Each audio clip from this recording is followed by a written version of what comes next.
ข้างทุ่งหนองหานอายนั่งบังฟ้า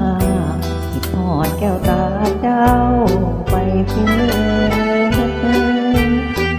พระธาตุเชิงชุ่มถามข่าวผู้ผ่านบ้านเขายังคอยเสมอให้แค่ซื้อแค่บอนน้องฝนโปรยจากฟ้ามันน้ำตาไหลในใจของอายเป็นห่วงคนไกลบ่มีข่าวคราวน้ำหลากนองหานถูกปลาชวนกันพาลอยลงลำปางดังใจผู้สาวที่ไปหวังอา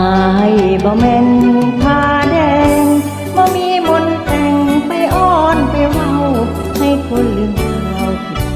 ทอดความหวังย่านผู้ขี่ว่าใบมอนไปหลงคำวอนของคนต่าง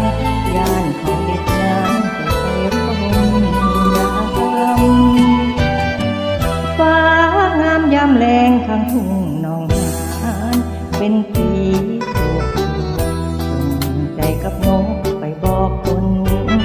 ามเจ้าสีนานวลของอายขันบ่ลืมไรหักและถ้อยคำอยากให้กลับลำเงินทุ่ง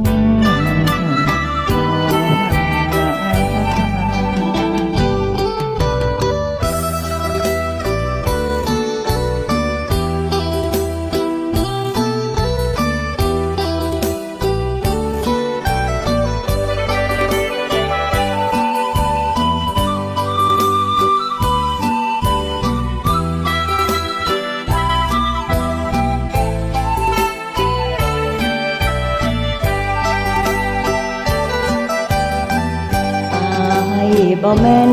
ผ้าแดงบ่มีมนต์แต่